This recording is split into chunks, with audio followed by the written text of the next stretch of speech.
Visão Espírita. Quero paz na minha vida, quero luz no meu caminho, quero te ver. É o homem de bem, é o homem de bem. Quem plantar vai colher, vou lutar, vou crescer, vou chegar lá também.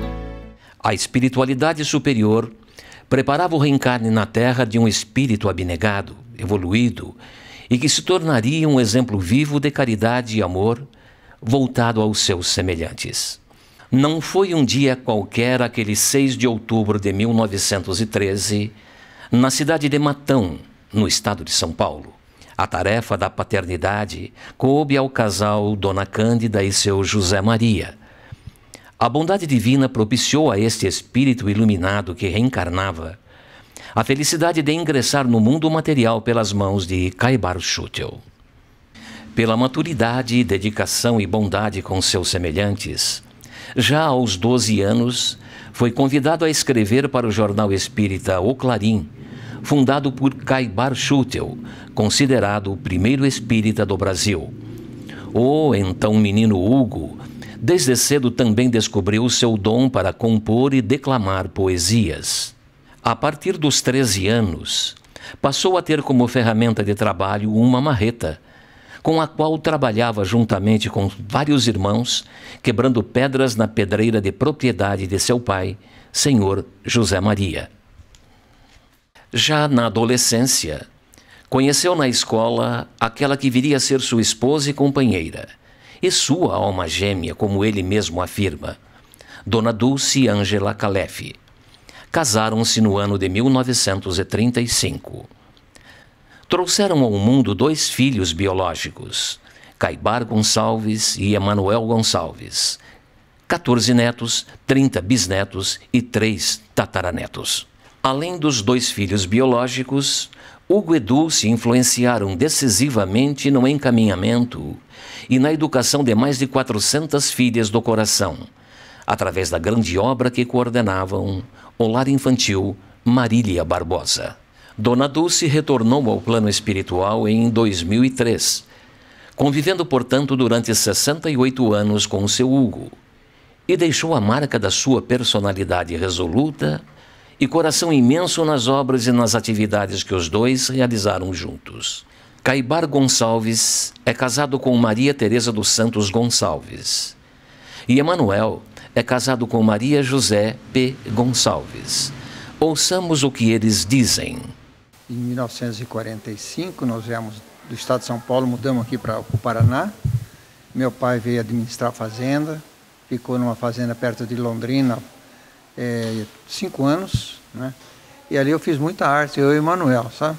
Um dia nós estávamos tragando muita melancia, né? Ia no cafezal, explorando melancias, e ele pegou nós. Ele falou assim: vamos dentro de casa, os 2 ficam lá no quarto, pelado para apanhar. Aí quando ele chegou de tarde, nós ficamos lá a tarde inteira. Chegou de tarde, minha mãe perguntou para ele por que nós estávamos lá. Ele falou: mas estão lá ainda? Estão. Ah, manda eles pôr a roupa, chegou. Ele ficou por isso, né? Nunca vi eles brigarem. Às vezes meu pai falava com ela falava um pouco mais alto, e falava: calma, Dulce, calma, o que é que está acontecendo? Aí um dia lá, ela ficou brava, ele veio embora aqui para o escritório. Daí um pouquinho ele voltou. Você, por que nós estamos bravos um com o outro? Para com isso, né? E nunca mais foi assim essa conversa, mas não desde que eu me senti comecei a entender e até eu me casar, e mesmo depois, nunca vi eles brigarem. Se davam muito bem, graças a Deus. Então isso daí, para mim, foi uma escola verdadeira, né? Pode dizer vários legados, né? Honradez, simplicidade, honestidade, um autêntico cristão mesmo.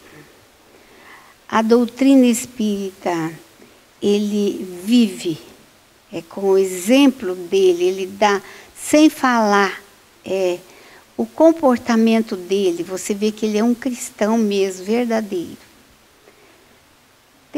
Deve ter mais legal, bondade, né? Ele tem uma bondade muito grande, uma paciência inigualável. Então, moderno, com toda a idade dele, ele é um ser humano moderno. Não é porque ele é um autêntico espírita que ele tem que andar de qualquer jeito, ou a simplicidade exagerada, vamos dizer. Não, ele é moderno. Ele é moderno no trajar, ele é moderno no falar, ele é moderno no agir, ele é atual nas músicas também. Então, ele acompanha o progresso. Então, isso eu acho bonito nele. Além de ser o autêntico espírita mesmo que ele é. Cheio de amor mesmo. A gente viajou muito por esse Brasil, não vou dizer que seja no Paraná, que nós fizemos São Paulo, já fui a Curitiba, Jaú, enfim, várias cidades longe daqui. A gente ia quase todos os sábados, a gente viajava, ele ia fazer a palestra e a gente era o médio de transporte, como diz o ditado, né? Então a gente procurava sempre estar junto com ele. Mamãe era uma pessoa espetacular. Ela não tinha tempo ruim com ela. Os casos interessantes, que mamãe me acompanhou muito. Eu, na época, trabalhando na gráfica, quando foi pelos anos de 74, 75, nós ficamos sem representante de papéis na região. Ficamos mais de um ano sem gente para vender papel. Não tinha como comprar papel para gráfica. Então eu ia buscar papel em Curitiba. Aí aproveitava e levava também a documentação que era feita do lar.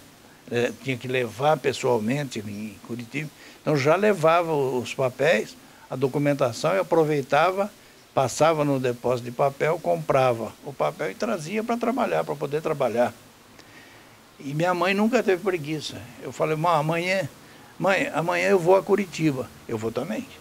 Ela estava disposta, saía comigo às 5 horas da manhã daqui, mas passava quase 24 horas dentro da Kombi. E ela era minha companheirona de viagem. E, enfim, de todos os momentos, minha mãe sempre foi um colosso de mãe. Para mim foi uma bênção muito grande. Muito, muito mesmo, maravilhosa, divina.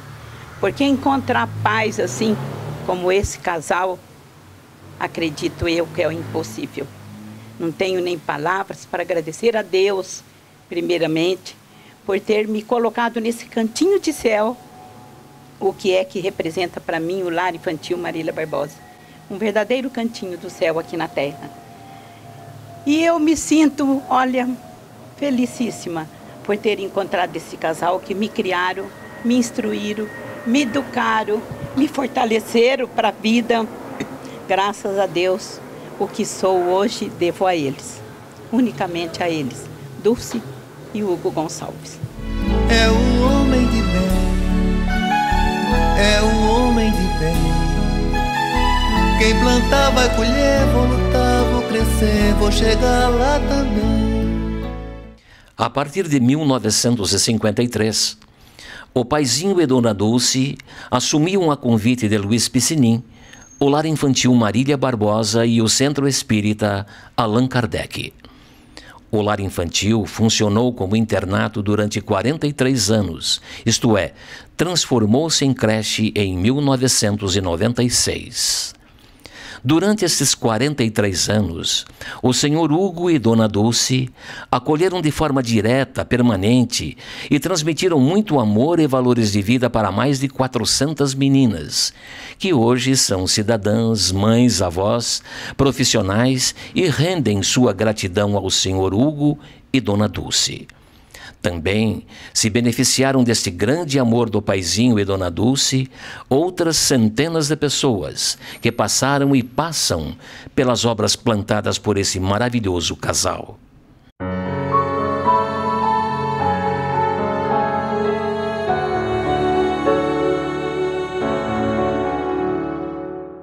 Me deixes cantar no seu coração. Trabalhas, confia e segue a Jesus, divino pastor que a sua alma conduz. Por isso sua voz. Da infância da gente, como foi tudo muito difícil para ele, e ele sempre teve muita força para sustentar todas nós. Então eu lembro que toda a vida eu fui muito apegada com ele. Quase sem menina, ele vinha toda noite rezar, falar a palavra de Jesus para a gente. Então eu aprendi a amar Jesus e conhecer a história de Jesus através do meu pai, do seu Hugo Gonçalves. Um trabalho que enche de orgulho a Evelyn. Ela viveu aqui dos 4 aos 19 anos. Casei, formei a minha própria família, que hoje trabalho aqui. Quando eu precisei, ele me estendeu a mão, tão pequena, né? Ele que deu carinho, atenção. Ele me mostra que eu posso ser uma pessoa melhor, que eu posso fazer a diferença. Meu pai, meu amor da vida, você mora no meu coração, você é tudo para mim. Obrigado por tudo que você por mim nesse lar. Eu te amo muito. Eu te amo muito. Você é meu amor da terra e meu amor do céu.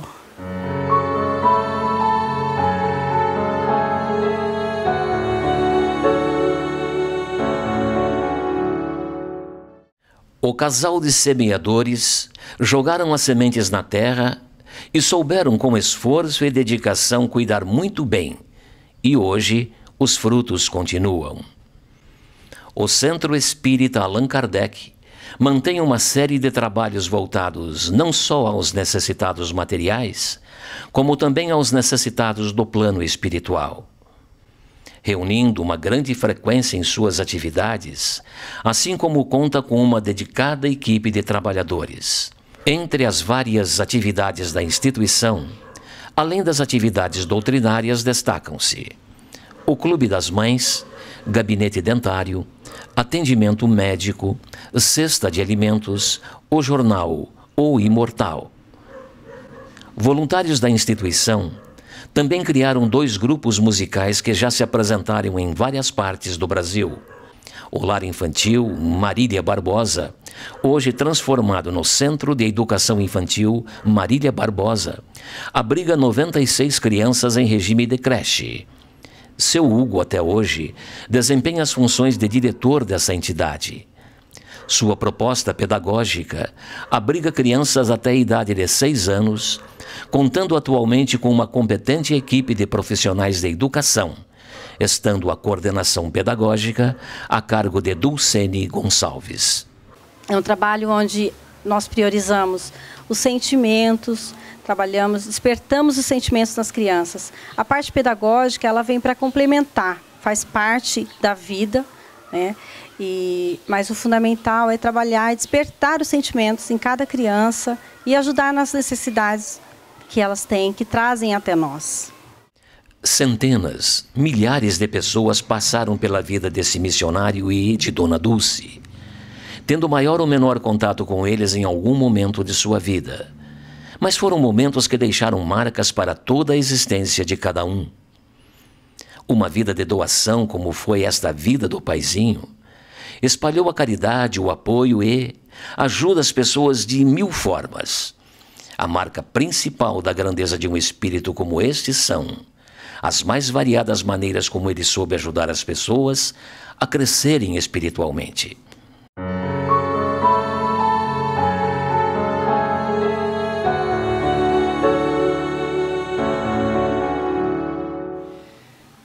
O seu Hugo, na verdade, ele nos trouxe uma infinidade de lições. Eu digo, e já disse muitas vezes, que o seu Hugo até calado, ele nos dá exemplo. Até mesmo sem dizer nada, ele está nos ensinando. Quando nós começamos na participação dos trabalhos dele aqui em Cambé, nós vimos de Arapongas até aqui, e ele sempre dizia para mim: Pedro, você vai se preparando porque você vai precisar fazer palestras. Eu falei, mas quem sou eu? Sou um simples caminhoneiro aqui, porque eu ainda estava, nessa época, ainda trabalhando com caminhão. Ele falou, não, mas você se prepara. E nós então começamos a buscar no livro dos Espíritos, no livro dos Médiuns, argumentos para poder, na hora da palestra, nós podemos narrar então. E quando ele percebeu isso, ele disse assim para mim: Pedro, deixa a parte científica, deixa a parte filosófica, as grandes mentes, os grandes pensadores. Nós precisamos do Cristo. Tome o Evangelho nas mãos e não largue mais. Continue com ele, porque não somente nós, mas a humanidade necessita das lições do nosso querido Mestre Jesus. Esse foi o primeiro exemplo que ele me deu. Então nós temos certeza de uma coisa, que a obra não é nossa, a obra é do Cristo. Nós somos pequenas formiguinhas e trabalhadoras, né? Com a boa vontade, e nós damos a nossa contribuição pela obra do Cristo aqui na Terra. Mas para essa obra ser completa, tem que ter um administrador, né?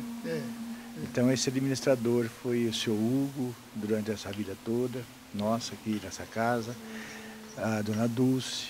Como eu disse, falar de Hugo sem falar de Dulce fica muito vazio. E eu tenho muitas lembranças, muitas saudades. Eu tenho, assim, momentos de alegrias nessa casa, lembranças de criança, como eu disse, né? A visão da criança. Então esse homem e essa mulher são pessoas fantásticas.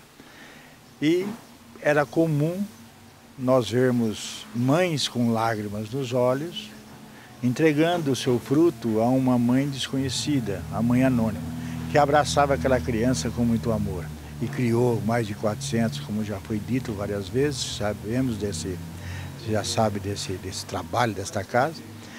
Eu quero agradecer a Deus pela oportunidade dessa existência, de estar no meio desta família. Porque eu sempre costumo dizer que eu, nesta encarnação, essa foi dada para mim com muito amor. Porque eu sei que eu sou um espírito que muitas falhas ainda, no meu passado talvez, que deve ter tido muitas dívidas, né? Então eu caí aqui e fui amparado por essas criaturas abençoadas. E devo parte dessa existência a esse iluminado espírito Hugo Gonçalves, que se veio nessa existência como um tio para mim. Eu conheci ele com 40 anos e hoje eu sou uma pessoa que eu posso dizer que ainda não venci tudo, mas tenho grande chance de vencer pelos exemplos que aqui eu recebi nesta casa. Então eu agradeço a vocês pela oportunidade e pedir a Jesus que continue abençoando esta alma querida. Bem, falar do seu Hugo Gonçalves, esse jovem que completa 100 anos, parece que as nossas palavras nunca são suficientes para falar dele. Mas sempre que eu penso no vô, uma paz nova toma conta de nós e eu imagino assim: se Jesus é o nosso caminho, verdade e a vida para a gente chegar a Deus, o vô é o nosso caminho para nós chegarmos a Jesus, né? A vida dele nos padrões de Jesus é algo assim que nos fortalece, nos obriga a sermos melhores. Enfim, para aqueles que têm vontade de aprender e um olhar observador e atento para a vida dele, sempre tira lições essenciais. Eu costumo dizer e brincar com ele mesmo, ainda bem que a gente tem a oportunidade de dizer para ele, que ele é um mestre, né? Porque da vida dele a gente tira lições essenciais para buscar colocar em prática na nossa vida. E ele é um artista também, porque a vida dele é uma obra de arte, né? A gente vê expressão de beleza, expressão de bondade, e arte é isso, né? O belo e o bom ali. E a vida dele é algo que a gente frui, né? A gente se deleita observando a conduta dele.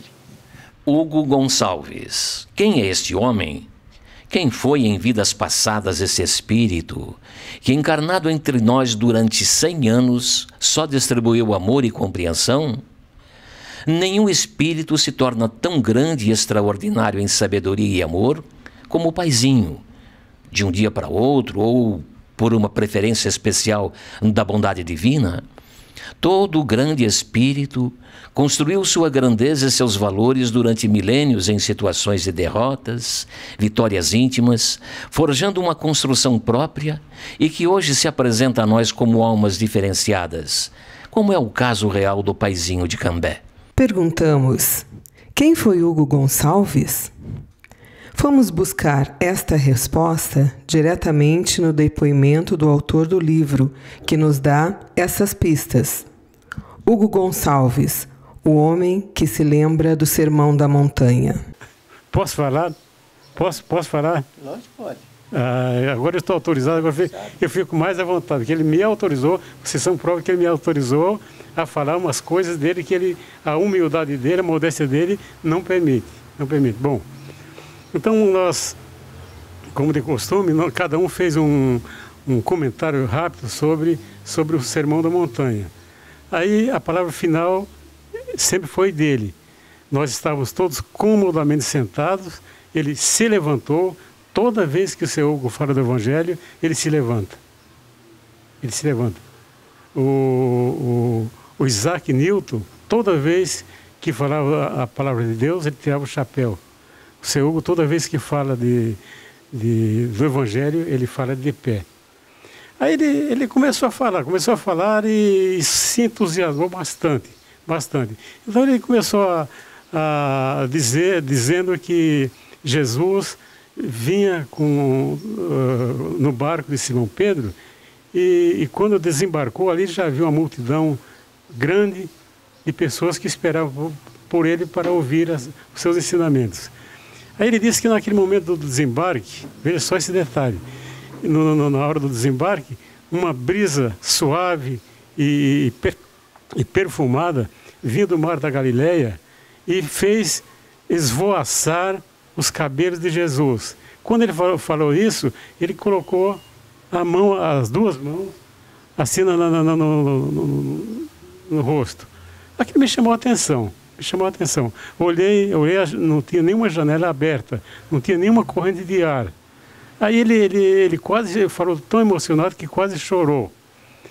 E terminada a reunião, eu cheguei no seu Hugo assim e disse: seu Hugo, agora você não escapa. Me diga com sinceridade por que o senhor colocou as mãos na cabeça quando falou da brisa que esvoaçava o cabelo de Jesus. Por acaso os seus cabelos também estavam esvoaçando? Aí ele começou a querer tirar o corpo fora. Que ele tem muito zelo pelo saldo capilar, que é maior do que o meu. E aí eu disse: não, me diga assim, eu notei algo disso, além da sua emoção, a grande emoção, o senhor colocou as mãos como se estivesse prendendo os cabelos. Aí ele não teve saída, ele disse: olha, eu estava narrando o que eu estava vendo. E eu me senti lá junto com aquela multidão que estava aguardando Jesus. Aí ele continuou a falar daquele momento, e quando Jesus foi até o monte e fez o famoso sermão, ele disse que sentia aquilo como se fosse real. Ele viu e sentia como se ele estivesse vivenciando aquelas passagens. Aí eu disse: ó, seu, vamos fazer o seguinte, eu estou escrevendo alguma coisa sobre a sua vida, o senhor vai pôr isso no papel. Até sugeriu o título: Eu vi e senti saudade. Ele disse: muito bom. O senhor já de outras vezes ele havia falado que de vez em quando ele sonhava com aquelas andanças de Jesus, aqueles ensinamentos. Ele dizia o seguinte: olha, eu tinha a impressão que eu estava ali vivenciando tudo aquilo. Eu falo algumas vezes para os parentes e amigos mais próximos, mas ficou nisso aí. Aí nesse dia eu tirei a conclusão de que não foi sonho, foi vivência pura e verdadeira. Seu Hugo esteve com Jesus naquele tempo. Ele é um cristão primitivo. Aí eu até então eu não sabia qual ia ser o título do livro. Então, como ele disse que esteve presente ao Sermão da Montanha, ele viu e ouviu Jesus falar. Então, eu dei esse título. Hugo Gonçalves e o homem que se lembra do Sermão da Montanha. Então, aí eu respondo a sua pergunta. Então, eu sei de outros fatos, vou contar só mais um.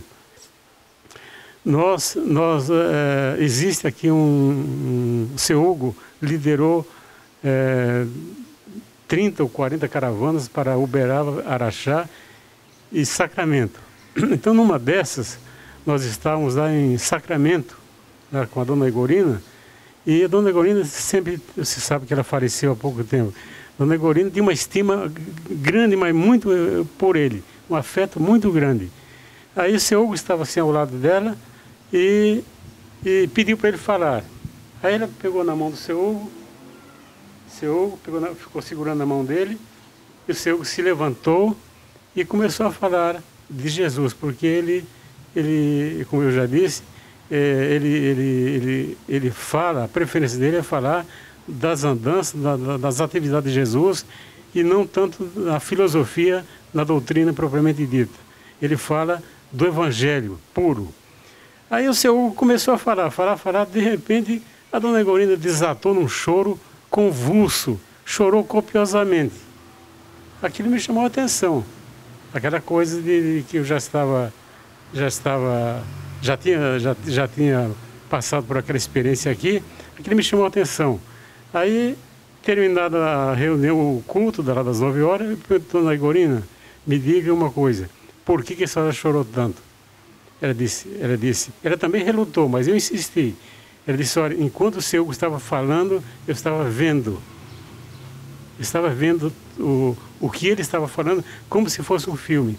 Eu sei de outras passagens onde se nota a presença de Jesus, seja por projeção, isso aí eu não entendo bem disso, mas a presença de Jesus de qualquer forma. Então, quem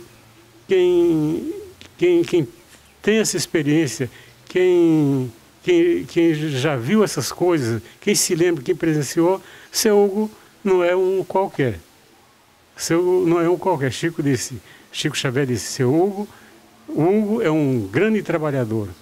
E o Bacelli diz, um dia nós saberemos quem é Hugo Gonçalves.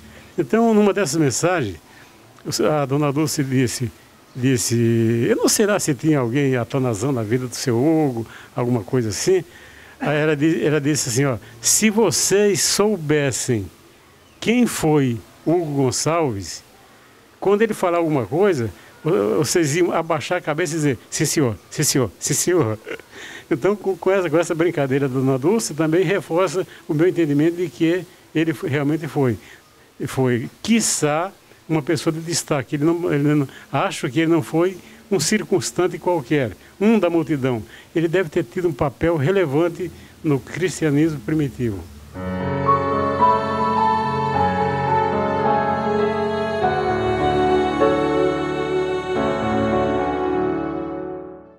No 5º ano de medicina já me falavam do seu Hugo em Cambé. Eu estudei em Londrina, vim do interior de São Paulo, de Itapetininga.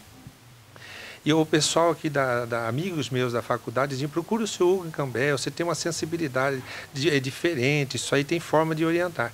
Mas só no 3º ano já de formado, trabalhando na Santa Casa de Cambé, é que eu tive a oportunidade e acho que me aproximaram do seu Hugo definitivamente, da casa do qual nunca mais me afastei. Eu tinha atendido uma menina que havia tentado suicídio, já estava no 4º dia que ela estava internada, e era a 4ª vez que ela tentava suicídio, 16 anos de idade. E me chamava muito a atenção por ela ser uma menina de uma depressão profunda, mas com aquela vibração densa, pesada, de um ambiente obscuro, de quem não tem fé, não tem esperança na vida. Eu passava a visita nos meus pacientes, e quando eu a visitava, eu sempre deixava por último, porque ela estava com uma hepatite, e ela era uma tristeza profunda voltada para a parede. No 3º para o 4º dia, eu saí na hora do almoço e passei na frente do lar infantil aqui do seu Hugo. O seu Hugo estava saindo do centro. E eu senti aquele ímpeto de cumprimentá-lo. Fazia 3 anos que eu estava em Cambé e não o conhecia pessoalmente. Eu falei, o senhor é o seu Hugo? Ele falou, sou. Me apresentei e contei para ele um pouquinho de quem eu era. Ele falou assim, vem hoje à noite que vai ter um estudo com o Dr. Luiz Carlos Pedroso, ele é médico de Rolante. Um grande amigo, foi o orientador do início das minhas atividades espíritas. Já desencarnaram uns 15 anos. E eu vim à noite assistir aquela preleção maravilhosa sobre a vida depois da vida, sobre a reencarnação. Quando terminou, o seu Hugo me convidou para ficar para a segunda parte. Eu não sabia o que era a segunda parte. E a segunda parte era uma reunião mediúnica.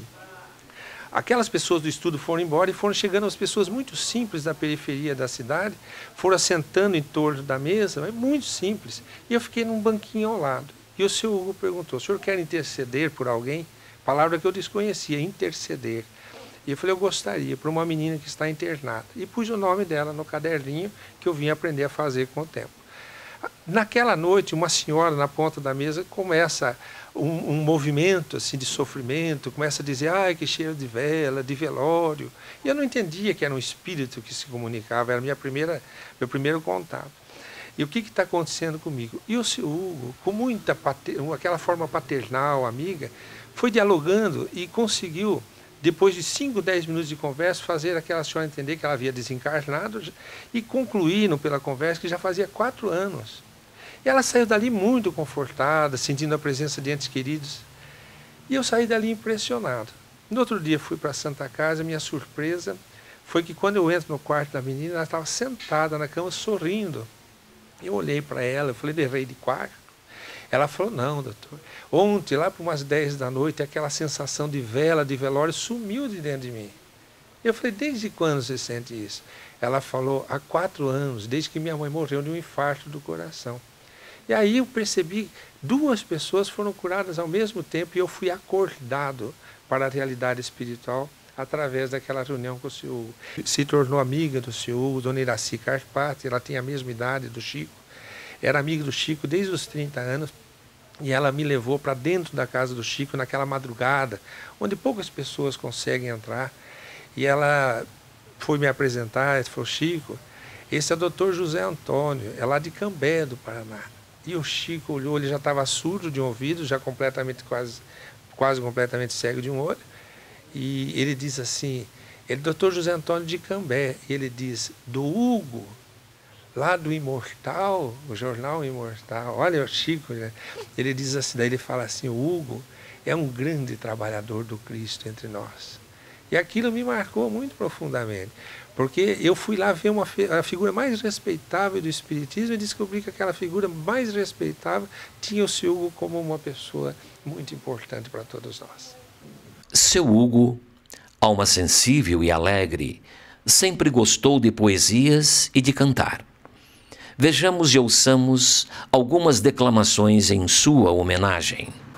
Eu gostaria de declamar uma poesia que se chama Palavras de Caridade, do Espírito Alta de Souza, que define a vida do seu Hugo, o seu exemplo, e da Dona Dulce, todo esse tempo. Diz assim, o apoio, a simpatia, uma oração apenas, carregada de fé na bondade divina, a bênção do sorriso, a página que ensina, a vencer o amargor das lágrimas terrenas, o minuto de paz, o auxílio que armazena, na supressão do mal ao trabalho em surdina, o bilhete fraterno, uma flor pequenina, o socorro à brandura, a palavra serena, a esmola, a roupa usada, o copo de água fria, o pão, o entendimento, um raio de alegria, o fio de esperança, atitude sincera, da migalha mais pobre, a dádiva mais rica, tudo que damos a vida multiplica nos tesouros do amor, da glória que nos esperas. Vem, Jesus, tirar as escamas dos nossos olhos para que vejamos a luz. Vem, Jesus, ajuda-nos a retirar as pedras inúteis e preservar aquelas outras que nos servem de degraus para a subida, a fim de sairmos do lodaçal que nós mesmos criamos com a nossa ignorância. Vem, Jesus, novamente transformar água em vinho puro, para que sob a tua misericórdia possamos nos transformar em seres novos. Vem, Jesus, abrir novas veredas de luz. Vem, Jesus, multiplicar pães e peixes. Vem acalmar as tempestades que nos ameaçam.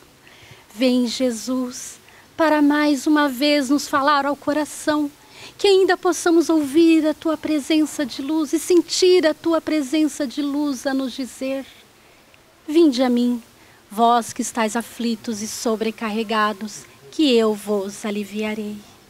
Vem, ó Mestre, abençoar nossos propósitos de bem servir. Vem, Senhor, deixa-nos prostrarmos aos teus pés e beijá-los com amor.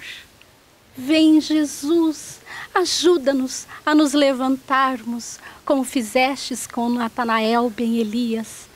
Vem, Jesus, ajuda-nos a fazer como fez com o samaritano da parábola, que levantou o ferido e o levou a uma casa para socorro.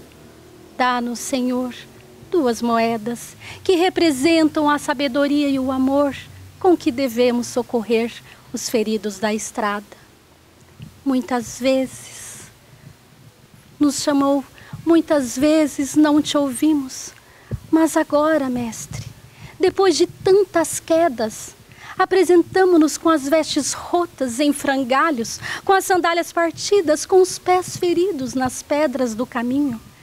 Embora tarde, ouvimos o teu chamado e te seguimos segurando a nossa cruz. Perdoe-nos, Senhor, as nossas faltas, que são tantas. Permita, Senhor, de seguir as tuas pegadas, mesmo que sejam envoltos em lágrimas. Muito obrigada, Senhor. Obrigada, vovô Hugo. Hugo Gonçalves, centenário semeador. E o semeador saiu a semear, com constância no bem, no trabalho e na oração. Preparava para a família ninho de amor e união. E esposou um anjo de mulher, educadora de rigor e gentileza. Anjo abundante de amor, renúncia, doação e nobreza. Beijamos suas mãos, dulce, doce princesa. E assumiu belos compromissos com o Criador, amparando filhas novas, suavizando dor. E se agredida a face, mostra a face do amor. Abnegado semeador. Marcas do tempo em sua pele e coração escrevem histórias de ensinamento, de evolução. E a colheita da semeadura vira ofertas ao irmão. Quão formosos são seus passos! Para nos esclarecer e evangelizar, com seu amor soube nos encontrar. Para nos instruir e fortalecer, com seu amor soube nos envolver. Obrigado, vô, pelos exemplos de vida, de homem, enfim, de espírito eterno e em evolução.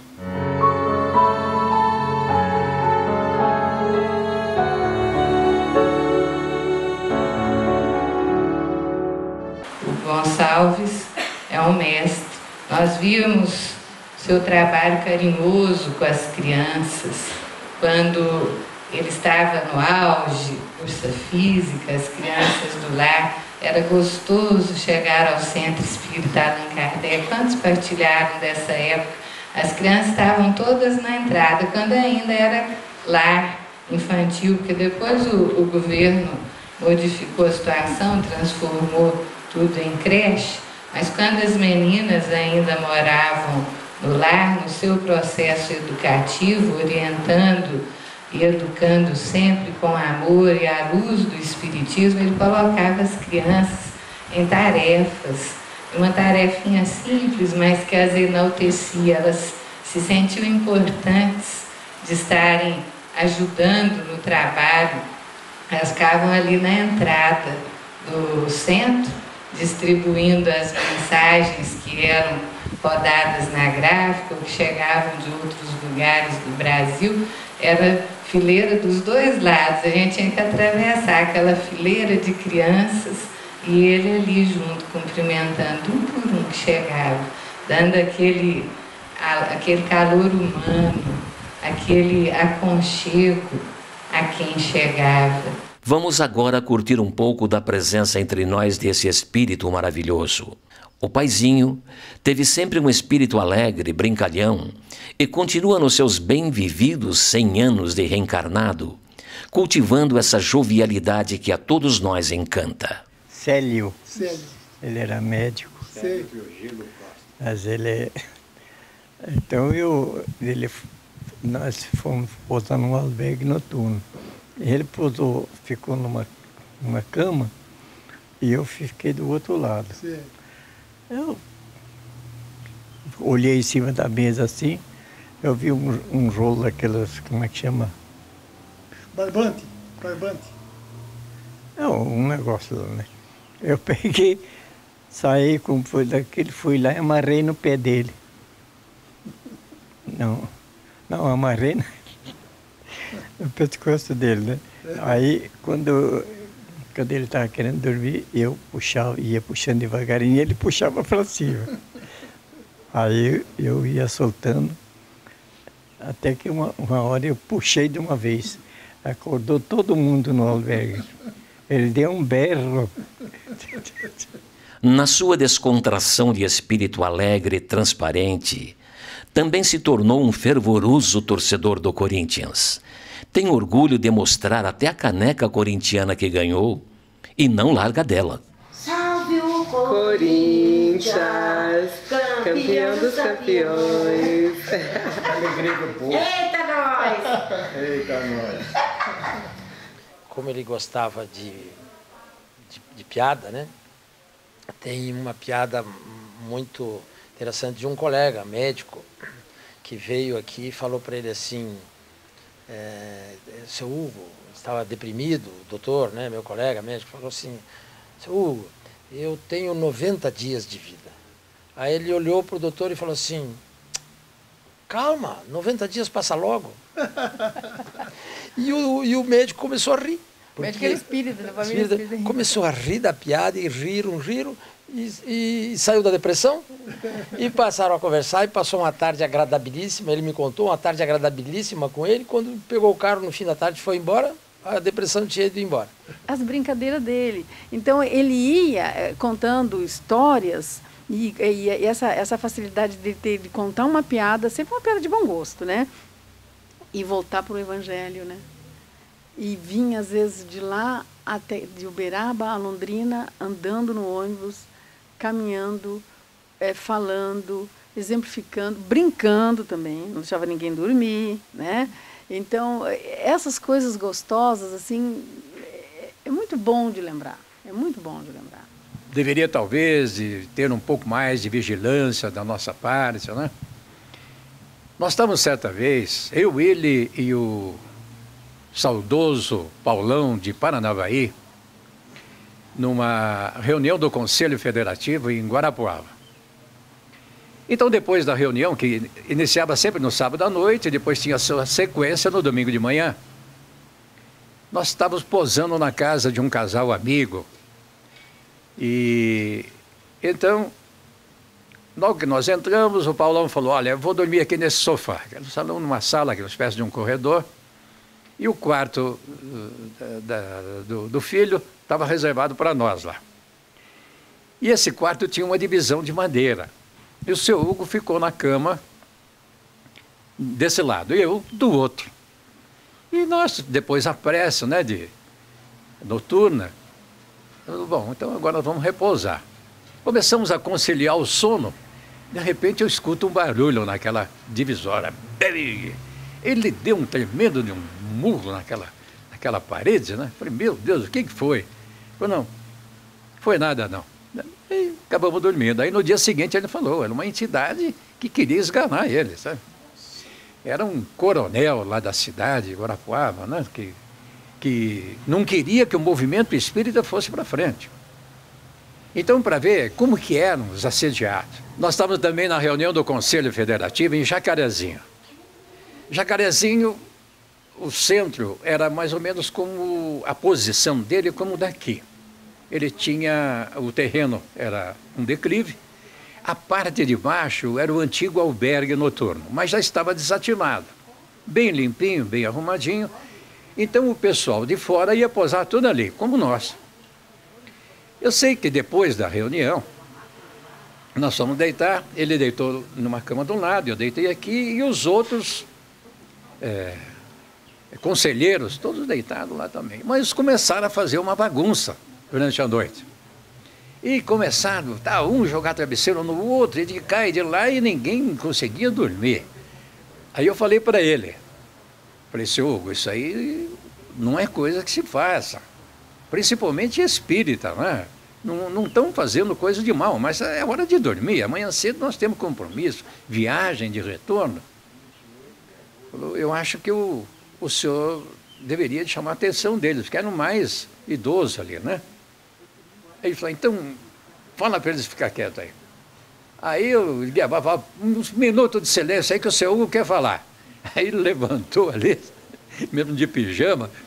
Gente, eu não me recordo agora das palavras, mas é hora de dormir, não é hora de estar fazendo bagunça, tal. Eu sei que todos se recolheram na cama novamente, aí ficaram quietinhos aí. Então, para ver a importância da palavra, dessa personalidade aí, sabe? A autoridade que ele tinha, uma autoridade moral. Cheguei em casa, minha mãe estava fazendo o café da manhã. Fiquei a noite inteira na seresta. Ia ia na casa da namorada de um amigo, depois ia do outro, andamos a noite inteira. Aí minha mãe falou assim, quando eu cheguei, ela falou, onde você andou e tal, contei, né? Falei, então vai tomar um banho. Aí fui tomar banho e tal. Me aprontei, ela falou, agora vem tomar café. Aí eu falei para ele que não, que eu tinha muito o que fazer. Quando ela falava alto, é uma vez só, né? Vai deitar! Ela falou, vai deitar. Fui quietinho, deitei, fui dormir. Senão a chinela e o caldo de galinha funcionavam. Como é a história do frango, seu Hugo? Eu vi meu pai plantar, né? Meu pai cortava um pedaço de mandioca, assim, plantava, nascia. Eu falei, tudo deve nascer, né? Aí não tinha o que fazer. Tinha um coitado, um frango lá, eu falei, vou ver se ele nasce também. Ideia de criança. Peguei e enterrei o coitado do frango vivo. Aí quando meu pai viu, ele falou assim, olha, eu não vou falar nada não, mas velho, olha o que teu filho está fazendo. Falei, então coitado do frango lá. Aí também valeu umas boas chineladas, né? E ele então me relatou um fato. Tinha uma menina, hoje mocinha já, a Meire, ela até é deficiente, ela manca de uma perna, e ele estava me contando um fato dela.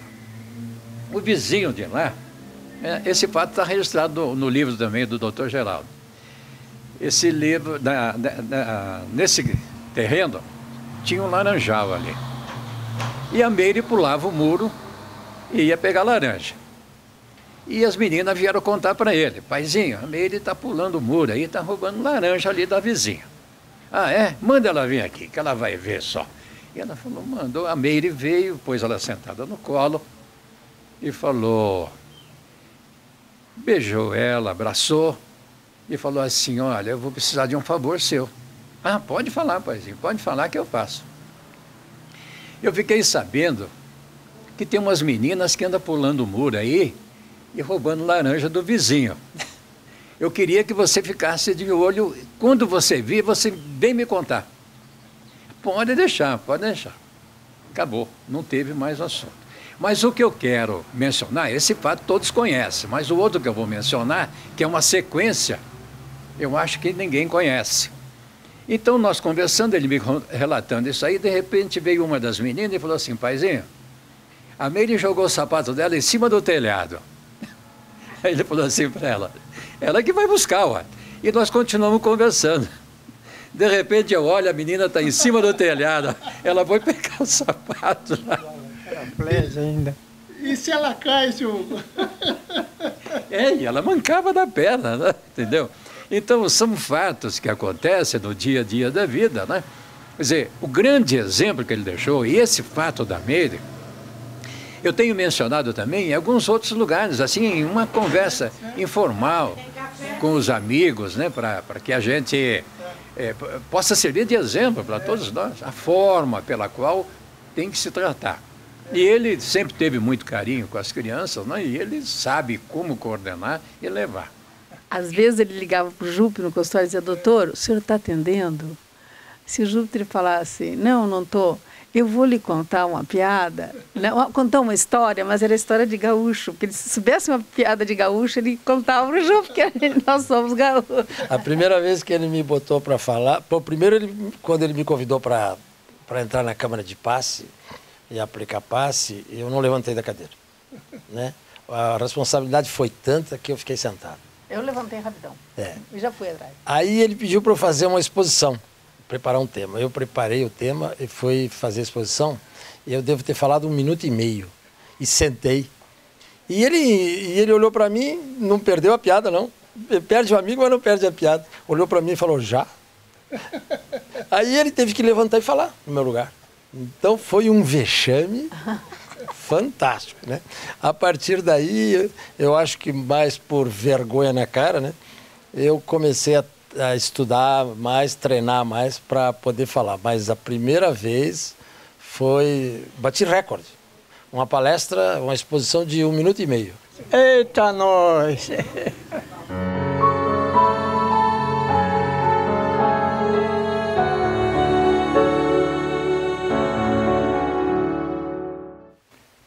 Eu cheguei porque eu não fumo, não bebo, não jogo, não falo mal de ninguém. Então, estou aqui.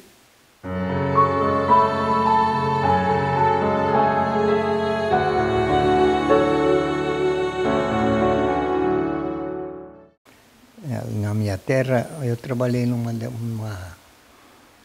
gráfica por cada pedal, sabe? Então eu trouxe aquela na mente de fazer coisa mais ou menos igual.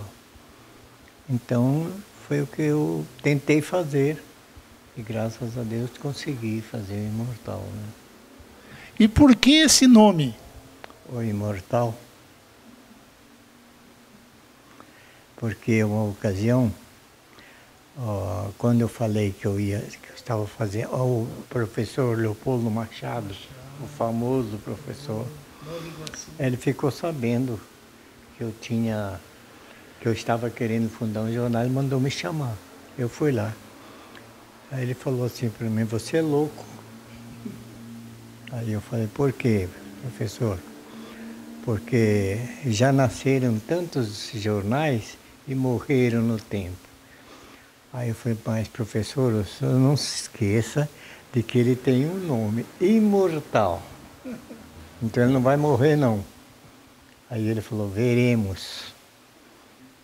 Tá aí.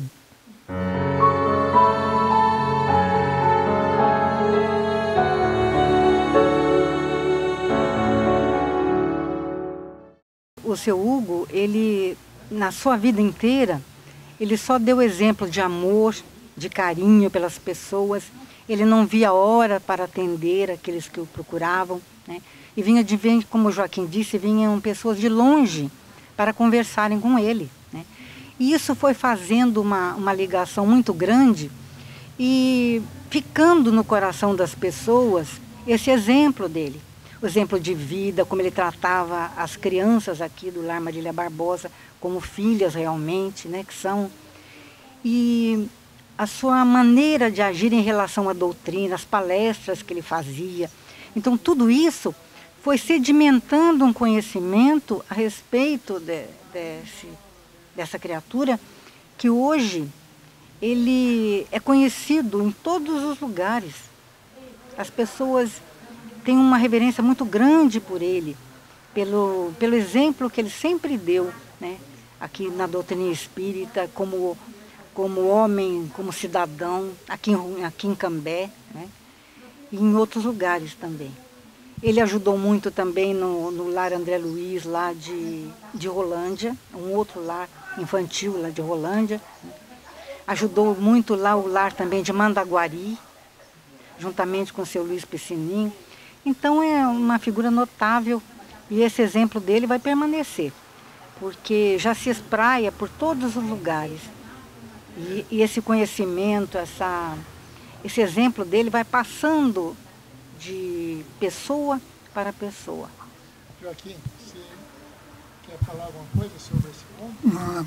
Uma coisa muito importante do seu Hugo é que, você sabe, uma casa espírita bem estruturada, ela vira um farol.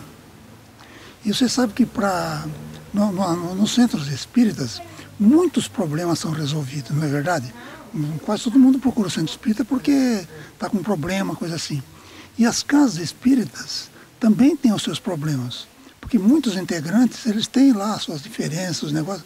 Não é muito fácil. A gente sabe que é muito mais fácil em outro lugar as coisas também, porque os centros têm essas dificuldades.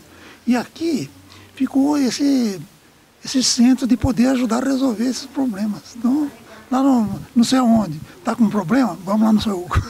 O seu Hugo passou a ser um amigo das horas certas, das horas incertas, aquele conselheiro, aquele amigo, aquela pessoa que nos ensinou cada dia mais a servir, que nos mostrou toda ética e moral, todo trabalho. Quando tinha qualquer dúvida, a gente ia falar com o seu Hugo, ele muito paciencioso, espera que Deus vai colocar o caminho certo, vai dar certo. Então, sempre ponderado, uma pessoa que nos ensinou, nunca chegou assim, Paulo, faça assim, eu faço assim.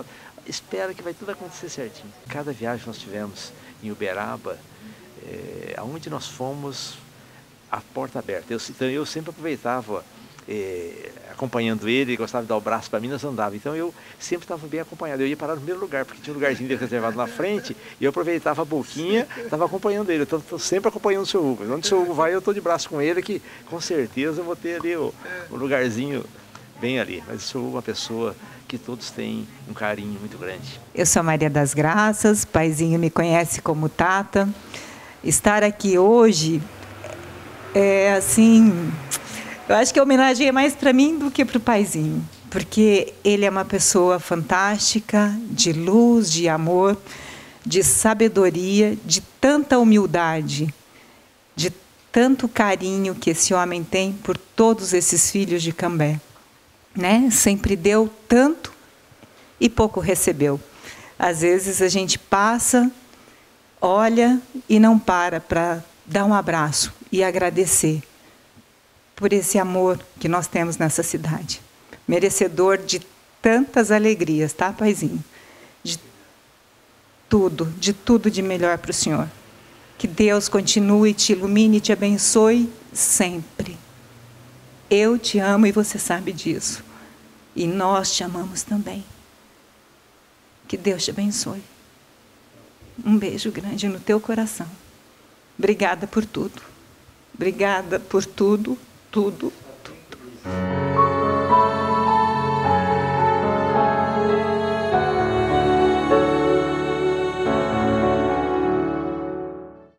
Eu tinha uma vontade imensa de conhecer o Chico.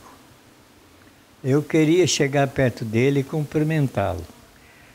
Mas aí me levaram, né? E quando eu cheguei lá, eu vi o número de gente que estava ali. Tinha não sei quantas caravanas que vinham lá do Nordeste para ver o Chico. Na época ele era o coqueluche, né?